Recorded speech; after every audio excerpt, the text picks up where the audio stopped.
So we've been embracing Western culture for quite some time, right? But I start seeing now like the other way around. And that's really exciting. And I think it just really brings us close together. So whether it's someone that's never hair oiled before and they're hair oiling and they're like, oh, wow, this is so amazing.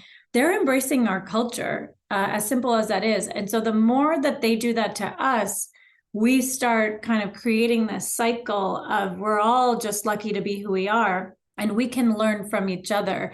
We don't want to be someone else. We want to be ourselves. Besharam, Badtameez, Chi Chi, Gandhi, Jalhata, Toba Toba, Oho, Bad Beti. I'm Sangeeta Pillai, and this is the Masala podcast. This multi-award-winning feminist podcast for and by South Asian women is all about cultural taboos, from sex, sexuality, mental health, menopause, to nipple hair, and more.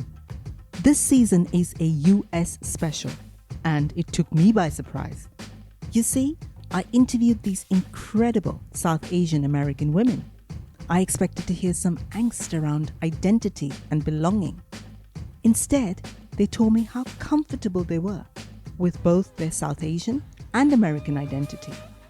I confess, this is not the podcast season I set out to record. It's so much more powerful. Talking with Michelle Ranavat took me back to my own roots. Michelle is the founder of Ranavat, a skin and hair care brand based on age-old Ayurvedic traditions as well as modern science. Michelle, who used to work in the pharmaceutical industry, used her engineering background to create a line of skin and hair care products that honor her South Asian heritage. Founded in 2017, Ranavat recently became the first Ayurvedic skincare brand to launch at Sephora. In fact, I saw a really sweet social media video of Michelle's dad at Sephora checking out her products on the shelves. Michelle's journey to becoming a successful entrepreneur is so grounded in her South Asian culture, and she inspired me to connect back to my own roots. I actually loved engineering, and my parents never forced me to do it. My dad's actually he's a chemist. So sciences were something that was always very important in our family, but my mom is an artist. So there was always that appreciation for arts and design. And I don't think they, forced anything upon us.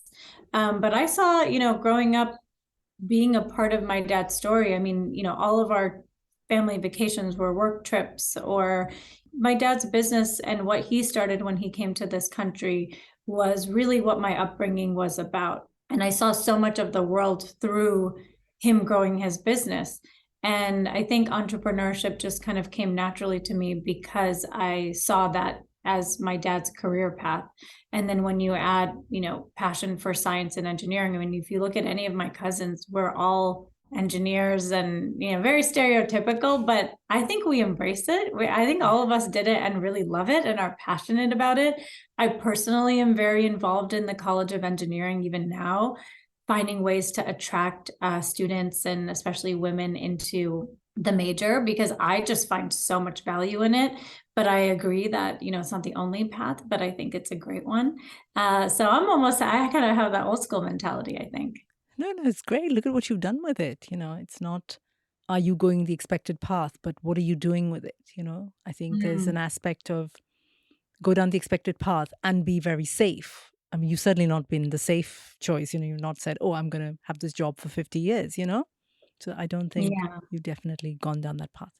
So talk to me, Michelle, about Ranavat, your whole kind of journey, kind of starting it at home to now this, global luxury brand. How did it all begin? It all began with the idea and a dream, really, just kind of thinking about creating something that represented a little slice of Indian history, Indian artisanship, craftsmanship, science behind, modern science all began in India. And so I was very passionate about sharing that and giving that spotlight where I feel like it was just not shared traditionally. And I never envisioned to create like, oh, I'm going to create this global company and get to travel and connect with South Asians and introduce the concept of Ayurveda to, so many beyond the South Asian community. I was honestly just really happy doing the work, discovering or rediscovering these traditions or ingredients, and just living my life with its purpose tied to my heritage and culture. That's really all I ever wanted. And that's what I still want. I think some of the, launching in Harrods and Sephora and all of that is amazing. And that was, of course, as someone that's ambitious, something that I would have loved to accomplish, but it was never the goal. It was always a byproduct. And the goal is always to serve the customer. And I knew that if I could serve the customer in a way where they felt connected. I mean, I'll actually try to pull something up. I received a very sweet message, and it's very indicative of the way people connect and feel when they try the product. And that just summarizes my goal, which is to make people feel something. Oh, that's really beautiful. Did it literally start in your home? Because I remember watching something on Instagram where you said, I used to ship these products from home, and now, there's this massive kind of chain behind me. Did it start at home?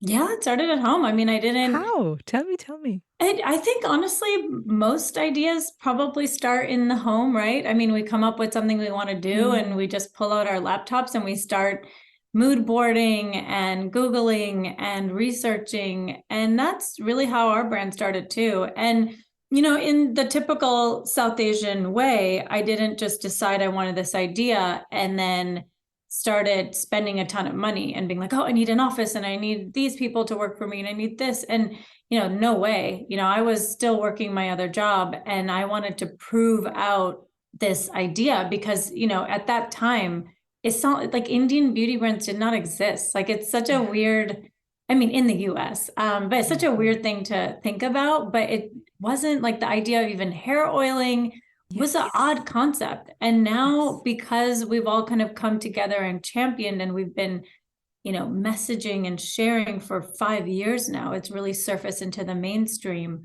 But back then, it wasn't like, I had a big idea and all of a sudden I was ready to spend whatever it took. It was all about proving out the idea. And over time, we created a business where we could afford to invest in office space and people and, everything that goes along with running a business. So true what you just said there about, the traditions that for us are so natural, the hair oiling that you mentioned. I was thinking about it like it was such a, coming from South India, it was such a part of a daily ritual. You kind of oiled your hand, then you had a bath, and that was kind of what you did every day. But I remember when you went outside, even Mumbai, where I grew up, a lot of kids would make fun of me saying, oh, look at her oily hair, this kind of thing. Mm-hmm. And there's so much judgment sometimes of rituals that maybe are specific to your heritage, outside of that heritage. So it gets me a bit annoyed now that, everybody's drinking turmeric lattes and, using coconut oil in their food. And these are rituals and traditions that we've had for thousands and thousands of years, Yeah, I mean, I think there's a few ways to look at it. I mean, when I started the brand, there was a huge wellness boom. People were really, focused on meditation, especially during the pandemic. People were really excited about meditation. Obviously, yoga for so many years has been, permeated in the West. And this whole smoothie culture had really started in LA. And like what kind of adaptogens would you like to put into your smoothie? And people would pay like $10, $20, $30 for like an ashwagandha smoothie, and they would call it wellness, which is fine. But I think the goal or really the responsibility that many of us have, especially if we are South Asian, we understand the roots. We need to share the origins and we need to tell people the why. This is not a new trendy thing, but adaptogens are really great for managing stress. Why is that important? Well, stress creates inflammation. How do we create a long, balanced, healthy life? Ongoing meditation, exercise for the brain. And those ideas, are things that I think we have the opportunity to share because we're just a little closer to the history of it. And so while I think I'm so glad that however it's happening, that people are seeing value in our traditions, but so long as I'm a part of this conversation, I really want people to understand the why, not to prove anything, but to really share the deeper meaning behind all of these rituals. Even something like kajal, right? It's so beautiful, but there's a huge meaning in terms of, evil eye and, that aspect of it, what beauty and how that relates, like eyes being windows to the soul. It's just deeper than a beauty product. And how can we share those really authentic stories that might have been lost along the way when we're in a drugstore and pulling an eyeliner? How can we tie that to what the real origins of why we even wear eyeliner exist? And that's what I want to bring to the world. I have this memory of my mother making kajal, which is homemade eyeliner. She followed traditional ways, which she'd probably learned from her mother. The memory is faint and fuzzy. I remember her using camphor, the gorgeous, fresh smell of it. Mom would use a homemade wick or diya for a flame. Maybe there was castor oil or coconut oil, I'm not sure. But I do have a memory of her covering the flame with a small copper plate. And the next morning, this black, sooty kajal would form on the plate. My mum would scoop this up and use the kajal to line my eyes. I still remember the gentle, cooling feeling of camphor in my eyes, which used to make me want to curl up and go to sleep. Then, Mum would use the kajal to put a big black dot on my cheeks for nazar, to protect me from the evil eyes. That still makes me smile. I still have a photo of me with lots of dark, sooty kajal in my eyes and a big dot on my face. In this world of, where we're consuming and even self-care is a thing we're doing, we're like, oh my God, you got to do this, got to do that.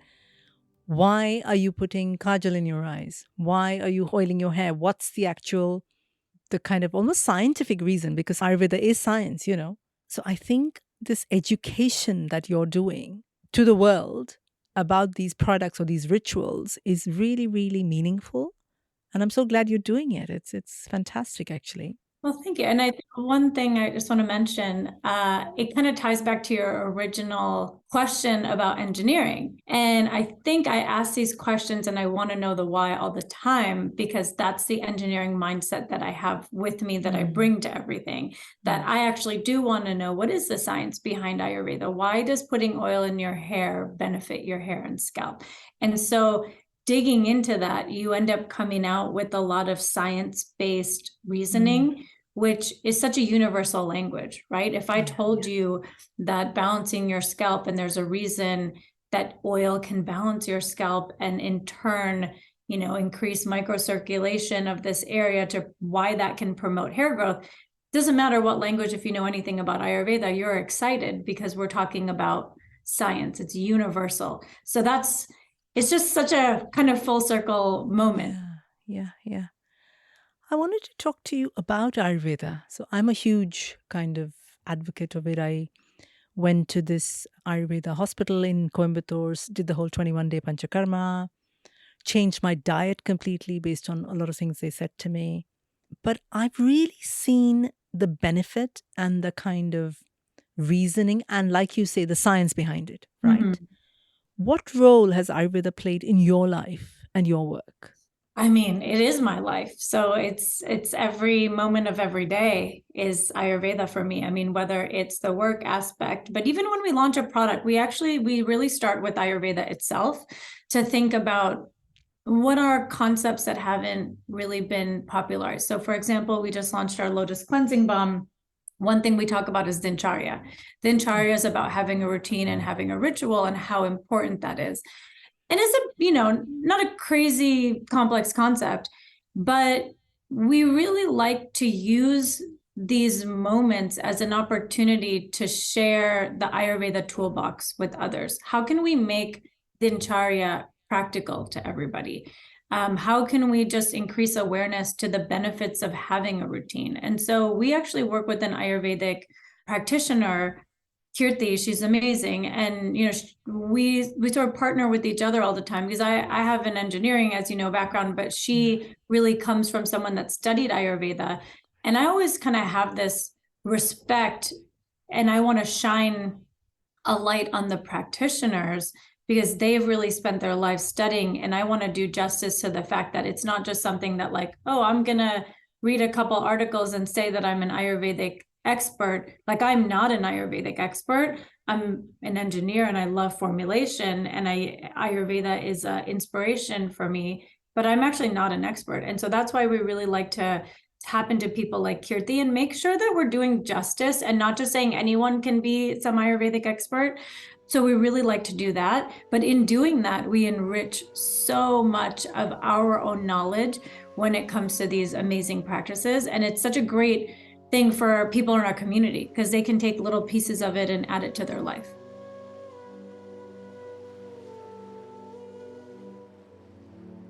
Ayurveda is a system of health and healing that's thousands of years old. I rediscovered Ayurveda a few years ago, going back to India for a 21-day Panchakarma program, which is sort of a cleansing and balancing program for the body, mind, and spirit. You see, Ayurveda says it's all connected, that we are one being, and therefore you can't treat the body and the mind as separate. I stayed in this beautiful Ayurvedic retreat in South India and really learned about myself. It has led me to make massive changes in my diet, in my lifestyle. And I can really see the benefits in my body and in my life. Everything from dinacharya, which is a daily routine that I follow, to the foods that I put into my body, to the media that I consume, I can see how it all affects me. I've really loved going back to my roots, back to Ayurveda. I wanted to talk to you about Ranavat and the ingredients, because I know you talk about this a lot. That you source the ingredients from the source, I think, which is wherever it's coming from, whether it's saffron, whether it's whatever you're using. And you go to a lot of Indian towns and villages and cities, I'm guessing. Could you talk about why this is important to you? And I also know that you work with a lot of artisans who've been doing that particular preparation or creating that for thousands of years, so they know what they're doing. Oh, yeah. And that very much is the ethos of your brand, isn't it? Absolutely. Yeah. I mean, there's two aspects of it. One is the science and formulation. So you have to go where the plants are the freshest and where they exist, right? So number one, it's understanding the whole supply chain. How long is it taking from when the flowers are blooming to when you're actually extracting the oils? What's the process of extraction? Once it's extracted, where is it stored? What's the movement? How quickly do they move? How are the batches? So there's a lot that goes into, when you just pump a product in your hands, there's really such a huge, vast supply chain behind that, all the way down to like a farmer or someone mixing, all the way to where you get it today. And so understanding that process is hugely important to me, because it impacts the entire experience, the efficacy, and the quality. And I think all of those things work hand in hand together. So I want to bring to people experiences that they, like, for example, I actually found the note that this woman sent, and this is just on a DM that she sent me yesterday. And she lives in France, and she's a South Asian living in France. And she said, after 25 years away from my homeland, your product not only makes my skin glow, but the aroma takes me back to my childhood memories. When putting jasmine on our hair while doing Bharatanatyam or while doing puja, We called it Malipu in the South. We had loose flower sellers walking the streets, and if we needed a garland, they would sit under the shade of the porch, and the gentle breeze, we would smell the whiff of jasmine. That's giving me goosebumps. Isn't that beautiful? And Yeah, she's saying stunning. that she's connecting to those moments Yeah, because of our product, and that we're yeah, bringing her back to this time in her life. And you can yeah. only do that if you have actual jasmine from that area that you're bringing. And between what happens, when it's picked and when I get it, there's so many things. So you have to go see that with your eyes and really understand the time in which it's picked. And so I really, in order to get that type of comment from someone that lives in France that I've literally never seen, and she's able to conjure these memories, and she feels so moved that she has to write me this message, there has to be something there that's really real and substantial in order for someone around the world to make that comment. And I think that kind of goes into the whole process and supply chain and why that's so hugely important to me. And then when it comes to artisans and your question about that, I think it goes back to luxury and defining luxury. For me, luxury isn't the most expensive thing in the world. Luxury is the most precious. And precious to me means, if someone's making a Kansa wand, actually, this is a product that it's a Kansa comb. And there's a lot of imperfections on this comb, but it's handmade in Rajasthan, by an artisan that's been doing it for 6 generations. And so it just means when you hold it in your hand, every imperfection and every little divot is really unique to this comb. And I just feel that there's something really powerful when I'm holding 6 generations of this work in my hand and I'm supporting these families and preserving this art form. Because we see that in fashion all the time, the embroidery and the karigars and all that. There's that whole concept beyond just fashion.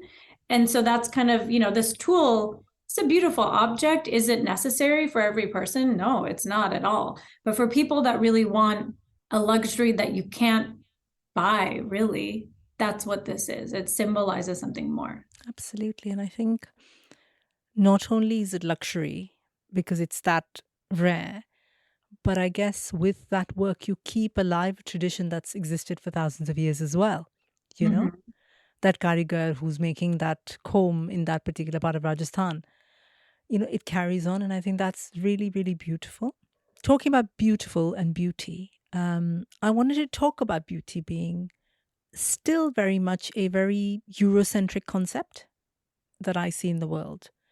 So whether it's magazines or fashion or advertising, beauty still more or less is, in my head, a skinny blonde woman, Is this what you think as well? And how do we kind of change that?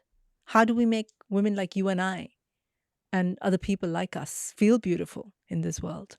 I think that it is very hard because for so many years we were told something. And so all of a sudden, we've now had the approval to say, or the realization to admit that, wow, there's so much beauty in what we do. It doesn't automatically happen that way.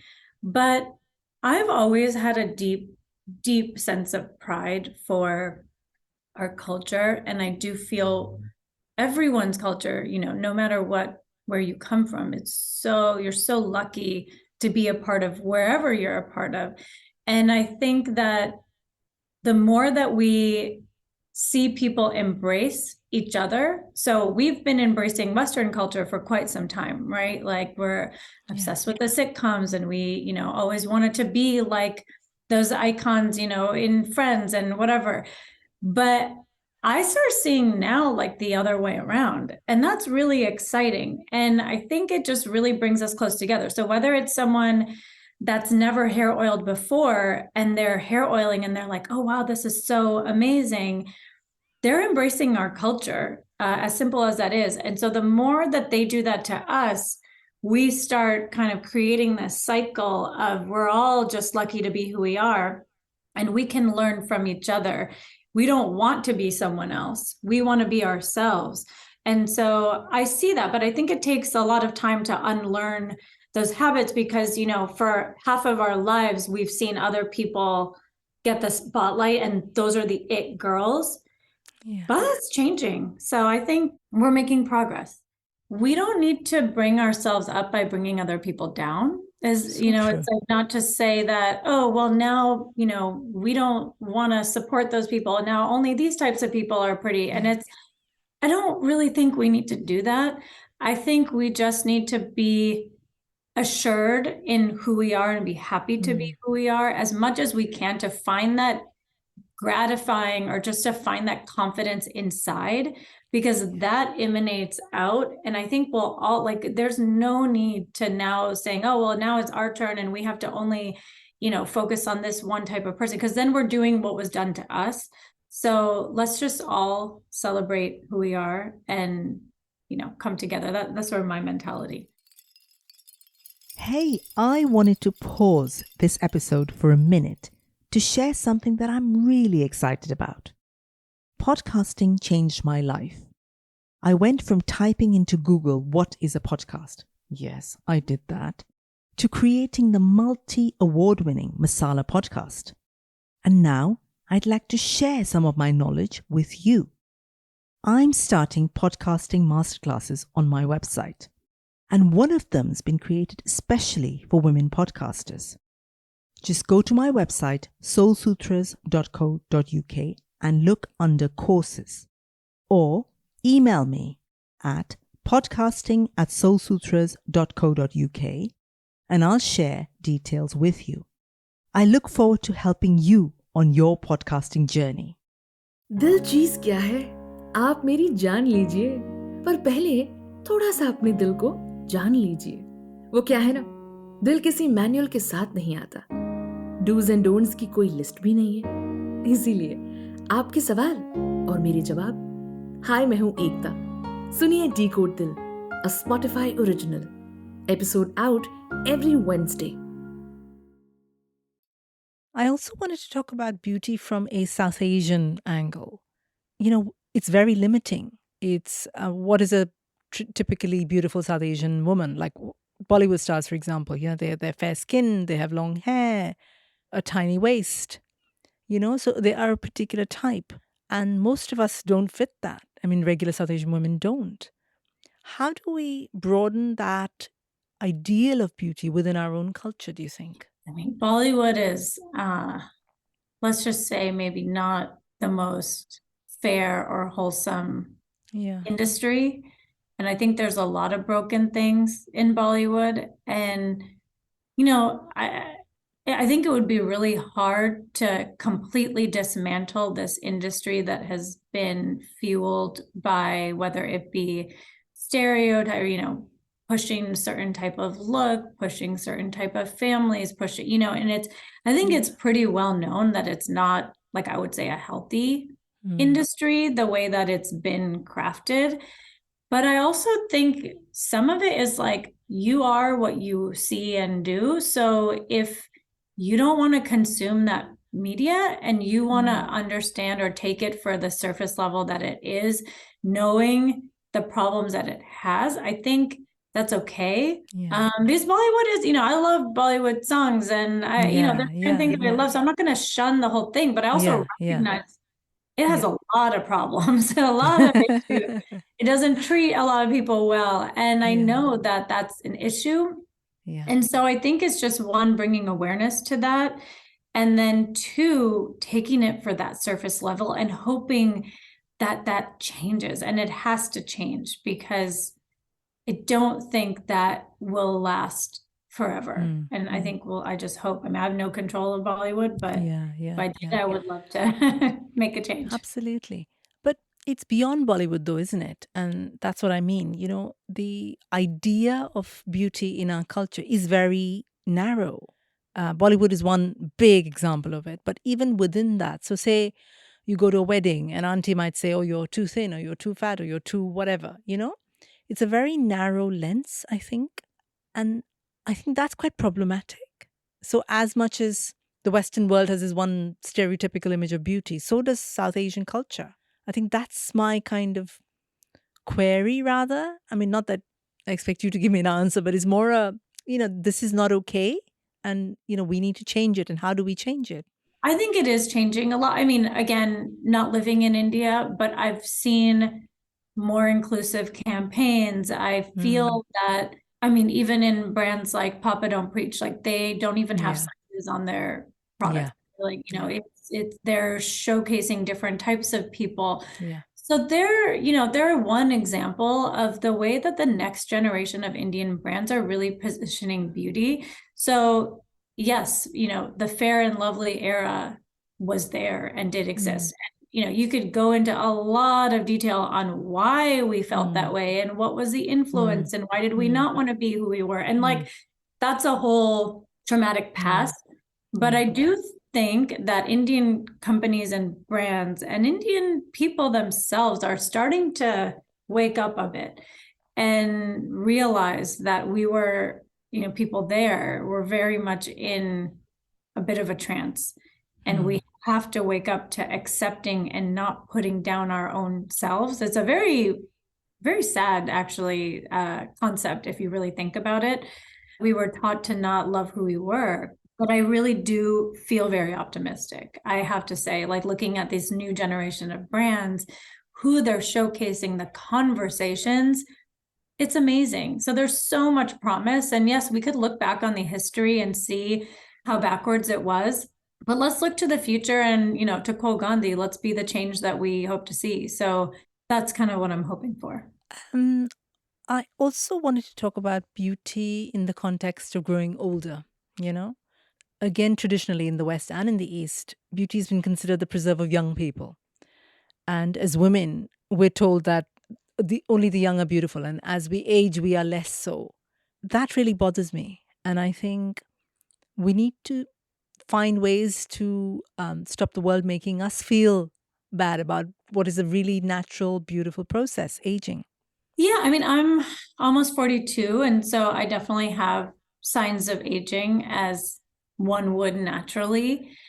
I think there's a difference between finding that pride to take care of yourself, but then, that can go in the wrong direction if you are overly like trying to preserve yourself in a 20-year-old figure, because that's obviously just going to get disappointing at some point because, that's not the case. And I think that there is a part of work that we have to do ourselves. Yes, of course. Like people are focusing on Gen Z and marketing and, a lot of the models that we see or, it is hard. There's always this external stimulus of what does a 40-year-old look like and how do we fit into that?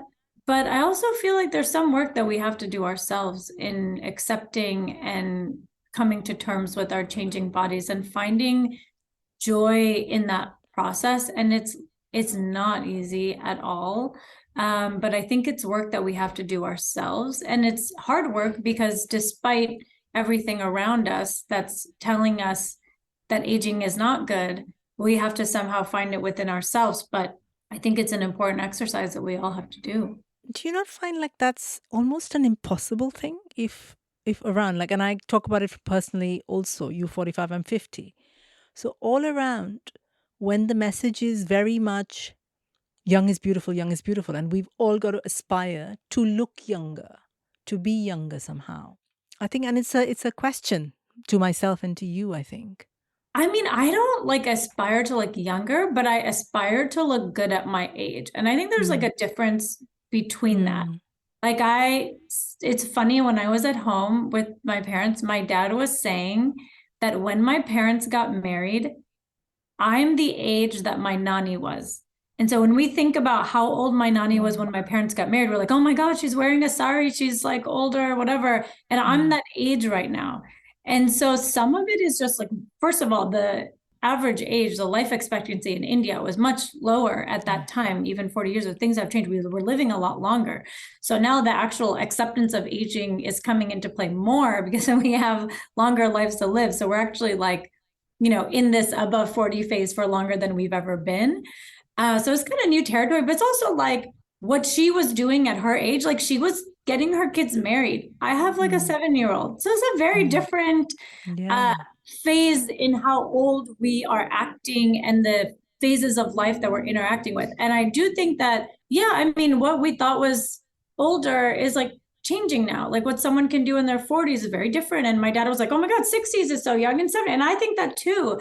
And I think I have to say, I do think the perspective, it's shifting, but I don't have like a real answer other than it has to come from within. This acceptance has to come from within. There's no, yes, we could create a world where everyone celebrates aging. Fine. I don't think that's going to happen in our lifetime, but let's say that it does. I still think it's going to be hard. It's not easy. I think it's just up to us. How can we accept where we are in life and enjoy the moments and the aging that we've done and understand that we're not going to be happy about it all the time? Who's going to be happy when like it hurts to get up? You're not as mobile. You can't celebrate that. Like that's of course, but you can find ways to appreciate where you are in life. And I think if I asked you, like, would you want to, I remember those days where we live in New York and we just want to go out all the time. And I was like, oh, I can't believe a day where I'll want to stay in. And now I'm like, I don't even want to do things. I love staying in. Yeah. And you that's just an age like thing. get over stuff, maybe you get over certain things and maybe you just come to accept, or maybe you don't want to do the things that maybe you don't care about, get over the idea of, having a forehead wrinkle. And I think that is what naturally happens. But it has to come from within. Being in the beauty industry myself, I don't think there's anything wrong with looking your best. And I think that's very different than looking younger. Agreed. So that's like a huge point of differentiation that I want to make. It's like, we're not trying to be who we're not. We're just trying to feel really good in the skin that we have. So we were talking about this a little bit earlier, but I really wanted to touch upon this, the kind of beauty of ritual. The rituals and the traditions we come from, the hair oiling, the Diwali morning. I don't know if you do that in your part of India, but in the south that you wake up and you have this warm oil bath on Diwali morning. Yeah, I haven't done that, to be honest. Yeah. I've started doing that in London. I live on my own, but every Diwali I wake up really early and I warm up sesame seed oil, til ka tel. And I do this warm oil and I feel really warm inside. Like my stomach feels warm.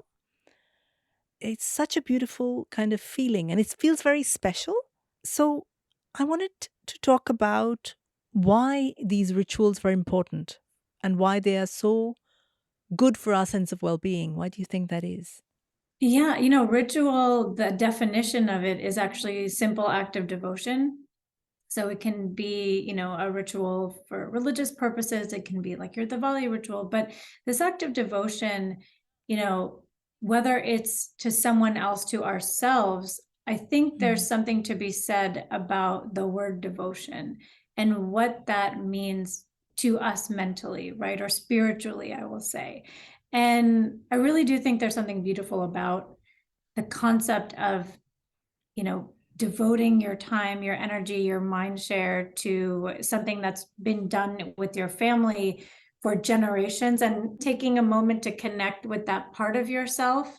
There's something about ritual, whether it has nothing to do with, where you're from, but something that makes you feel really good today. You can set new rituals. It's this idea of combining habit, which gets back to Dincharya, and outward devotion or some sort of spiritual connection, whether that be religious, to your own roots and ancestors. And I think that gives us a mental compass and a reminder that we're here today and this is really precious and we're valuing the moment now. And we could go on, and once we get to our desk, we're really busy and we're focusing on all of our emails. But that moment that we were doing our ritual, we actually stopped time for a moment and lived in the present. So I really think it's a way that we live in the now and we appreciate the moment. And I think the same with, going to temples and religious ceremonies, like really there's something there that feels very grounding. The oiling of hair is a very South Asian ritual, shared between mothers and daughters for millennia. On Saturday mornings, my mother would warm up coconut oil on this kerosene stove in our Mumbai home. She'd heat it up to smoking point until we could smell the coconut all over our little home. Then she'd get me to sit down on the tiled floor with my legs crossed in front of me. She'd perch behind me on a little stool so she could reach all my long dark hair. We'd spent an hour there, my mother and I. She'd massage every inch of my scalp with the oil, letting it soak into the length of my long hair, which by then had grown past my hips. With every stroke of her hands heavy with the coconut oil, I'd feel my limbs grow heavy with love. It was the only physical expression of love I ever remember from my mum, and I still treasure it. I wanted to talk about self-care. It's this kind of buzzword for the last couple of years, and everybody that we know on Instagram or anywhere else is like, this is my self-care ritual, and I journal, and I do this, and I do that. But self-care doesn't have to be like 20-step skincare routine or spending thousands in a spa or any of that, right? Self-care can be simpler than that, right? Yeah, I think self-care is a mindset, right? It's lighting and what is the intention behind it? Because I could do a skincare ritual and just like be really quick about it. And that's not really self-care. That's just me cleaning my face, cleansing my face for a purpose. But if I make it more of a, mentally, I'm like, ooh, I'm thinking different thoughts and I'm, using special products and I'm making it a ceremony and I'm just like, so it's all about intention that you have. And so it's drawing and pairing that intention with a process or act and combining those two together. What can we do? So if you were to give advice, say to me, to say, Sangeeta, here are three things. Here's how you could approach it. This evening when you're putting on your makeup, removing your makeup and putting on your moisturizer, what do I think about that makes it more self-care, that makes it more of that moment? I mean, for me, of course, I'm very biased, but that's why I love using our products, is because the scent and the texture are very sensorial. So it's very easy to put yourself in that ritualistic mindset when you're using them. Saffron itself is very meditative and anti-anxiety. So when you're putting saffron on your third eye, this is such a very important of your intuition. And so you can dig into that and say, yeah, when I'm putting the saffron serum, is very easy because of the ingredients and what they're known for and the scents and the ideas that they conjure up for you to feel like it is a ritual. So, I think that makes it a lot easier. So that is why and how. I don't think it definitely has to be so elaborate, but it's really in that intention, that moment. And that is one way that I love connecting. I love that. Absolutely love that. Why do you think it's important for young brown girls to see someone like you in magazines, to see your products in their beauty shelf? What does that do for a little girl in another small town in America today? Yeah, I think there are a few things. Of course, from a product perspective, being able to see a hair oil that maybe, we grew up with feeling maybe shy about, the fact that it's at Harrods, very exciting for us because we get to see our traditions in a way that maybe we didn't get the opportunity to see. So I think it is really important to show their value very much in a superficial way, but it is still kind of nice. To have that representation for our rituals in those types of places that they've never been before. So I think that's very validating. And then I think one thing that I hope to bring out more is, there has been all of focus on kind of youth and being this entrepreneur, 30 under 30 kind of thing. And I don't think there's anything wrong with that. I think that's great. Find your ambition early and tap into it, but that's not the only way. And, I want people to see that moms with kids are doing things, people that don't have kids that are, like you in their 50s, living their dream and hosting this amazing show. That's such a great example that you're creating, but it's really that different archetypes of success. You don't have to be this cookie cutter mold of what we think success looks like. So I really hope to see more examples of that. So if 5-year-old Michelle was sitting here with us, you had something to say to her, what would you say? As this Michelle who's created this amazing brand and is this success story, what would you say to 5-year-old Michelle? I would say trust the journey, I guess. And, that's something that I feel like our parents say to us, and we just say, well, you don't understand because it's so painful now, whether I got laid off from my finance job or, moved from New York. I never wanted to leave and come to LA. And, all these changes were so hard for me, but they actually were putting me in the right place. And I think that's what I've learned now, having lived over 40 years. I can say that I now finally see those pieces come together. You have to live long enough to understand that. Yeah. So trust the journey, that it will all work out for the best. Yeah, that really. it's happening for you, not to you, kind of thing. Yeah. That's beautiful. And that's a huge difference, what you just said there. Finally, have you got any advice for listeners of Masala podcast? Anything that you'd like to say to them? I would say that, I guess it depends on, what their perspective in life is, but I would say if there's something that you can do kind of back to ritual and think about, instead of going through the motions every day and crossing things off your to-do list, take a bit of a different approach and think about what things you might want. Like, kind of, instead of your schedule running you running your schedule. Is it, a beautiful elaborate skincare routine in the evening that you can look forward to every now and then? Is it something special that you're treating yourself? Is it this incense? What is something really simple and special, and it doesn't have to cost anything, for you to just add as a moment of joy, a moment of reflection and intention in your day? I would just love to encourage people to think about that. Thank you, Michelle. It's been an absolutely lovely conversation. Thank you for taking the time and talking about your journey and all the ways that we can kind of add these little rituals in our life that make it a lot richer. Thank you for being on Masala podcast. Oh, no, my pleasure. Thanks for having me.